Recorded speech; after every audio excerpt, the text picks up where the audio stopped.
আজ থেকে হাজার হাজার বছর আগে ঘটে যাওয়া কুরুক্ষেত্রের রক্তক্ষয়ী যুদ্ধ,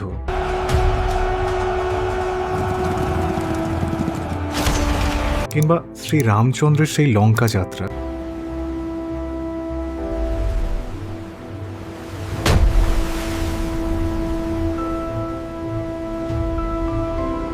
অথবা অতীতের বুকে ঘটে যাওয়া যে কোনো ঘটনা, সবকিছুই 2026 সালে দাঁড়িয়ে একদম লাইভ বা জ্যান্ত দেখা সম্ভব। কি ভাবছেন আমি কোনো সিনেমা বা সিরিয়ালের শুটিংয়ের কথা বলছি? একদম নয়। আমি বলছি ত্রেতা বা দাপর যুগে যা কিছু সত্যি সত্যি ঘটেছিল তা আজকেও একদম আসল রূপে দেখা সম্ভব। একটু একটা উদাহরণ দিই যাতে করে আপনি খুব সহজে বুঝতে পারেন। ধরুন আপনি আপনার এই মোবাইল ফোনটা দিয়ে, যে ফোনটা দিয়ে আমায় দেখছেন বা ভিডিওটা দেখছেন, সে ফোনটা দিয়ে একটা ছবি তুললেন বা একটা সুন্দর ভিডিও চিত্র ধারণ করলেন। এবার কিছুদিন পর আপনি ওটা ফোন থেকে ডিলিট করে দিলেন কোনো কারণবশত।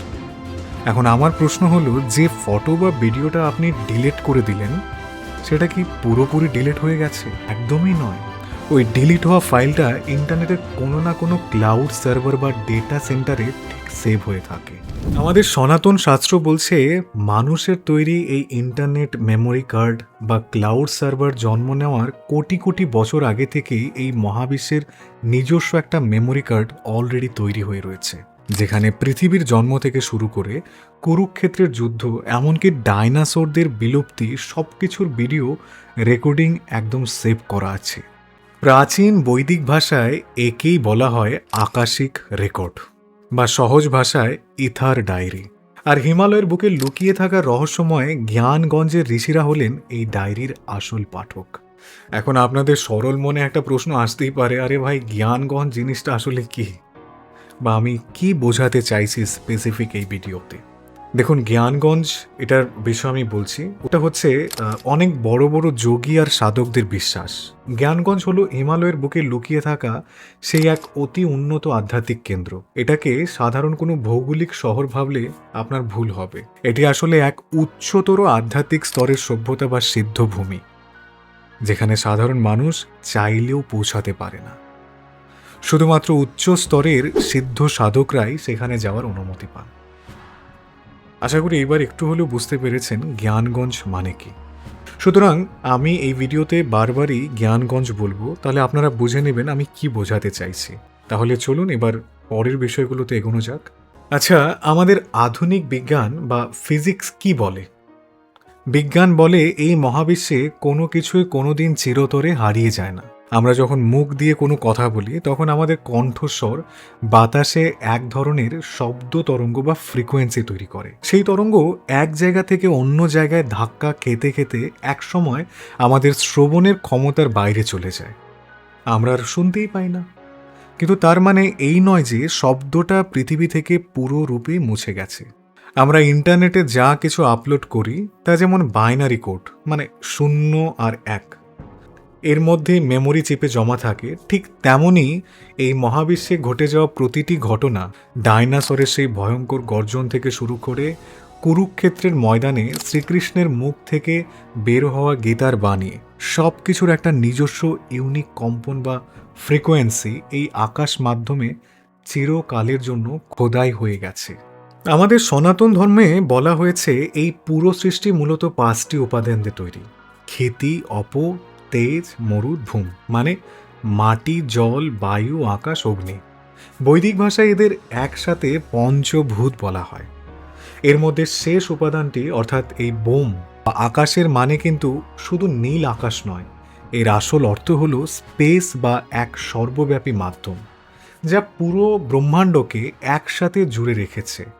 আর এটাই হলো প্রকৃতির নিজস্ব ডিজিটাল লাইব্রেরি। কথিত আছে জ্ঞানগঞ্জের সবচেয়ে সুরক্ষিত আর রহস্যময় কক্ষটিকে বলা হয় মহাকালের নিয়ন্ত্রণ কক্ষ বা ক্রনোলজি রুম। ক্রনোলজি মানে হচ্ছে সময়ের ধারা। এই ঘরে কোনো আধুনিক কম্পিউটার বা মনিটর নেই, অথচ এখানে বসেই সৃষ্টির আদি অন্তের যে কোনো ঘটনাকে চোখের সামনে একেবারে জীবন্ত দেখা সম্ভব। কিন্তু কিভাবে? জ্ঞানগঞ্জের উচ্চস্তরে ঋষিরা ধ্যানের মাধ্যমে নিজেদের মস্তিষ্কের তরঙ্গকে প্রকৃতির সেই আদিম ফ্রিকোয়েন্সির সাথে টিউন করতে পারেন। খুব ভাবার মতো বিষয়। ঠিক যেমন আমরা রেডিওর নব ঘোরাতে ঘোরাতে নির্দিষ্ট কোনো ফ্রিকোয়েন্সিতে ম্যাচ করলে দুম করে স্টেশনটা বেজে ওঠে, ঠিক তেমনই ঋষিরা যখন নিজেদের চেতনাকে ব্রহ্মাণ্ডের নির্দিষ্ট ফ্রিকোয়েন্সিতে স্থির করেন, তখন তাদের চোখের সামনে সেই সময়ের ইতিহাস লাইভ চলতে শুরু করে। আর এই বিশেষ পদ্ধতির মাধ্যমেই জ্ঞানগঞ্জের ঋষিরা মহাভারতের কুরুক্ষেত্র যুদ্ধের আসল দিনটিতে কি কি ঘটেছিল, অর্জুনের রথের প্রকৃত গতি কেমন ছিল, কিংবা লক্ষ লক্ষ বছর আগে ডাইনোসরদের বিলুপ্তির সেই প্রলয়ঙ্করী উল্কাপাতের আসল দৃশ্যটি কেমন ছিল, তার সব কিছু একদম লাইভে দেখতে পাবেন। আজ কিন্তু পাশ্চাত্যের বা বিদেশের বহু বিজ্ঞানীও এই প্রাচীন তত্ত্বের সভ্যতা স্বীকার করতে বাধ্য হচ্ছেন। প্রখ্যাত পদার্থবিজ্ঞানী অ্যারভিন লাজলো তার গবেষণায় দেখিয়েছেন যে আমাদের এই কোয়ান্টাম ফিল্ড বা ক্ষেত্রের ভেতরে এক ধরনের তথ্য ভাণ্ডার কাজ করে, যাকে তিনি বলেছেন হোলোগ্রাফি মেমোরি। এটি মহাবিশ্বের সমস্ত স্থান আর সময়কে এক সুতোয় বেঁধে রেখেছে। তাই আমরা সনাতন ধর্মে যাকে দূরদৃষ্টি বা দিব্য দৃষ্টি বা ত্রিকালজ্ঞ বলি, তা আসলে কোনো অলৌকিক বা জাদুটোনা নয়। এটি হলো মানুষের মস্তিষ্কের এমনই এক অতি উন্নত অবস্থা যার মাধ্যমে তারা এই জিনিসটাকে করতে পারতেন, চেতনার মাধ্যমে সমস্ত কিছুই দেখতে পারতেন।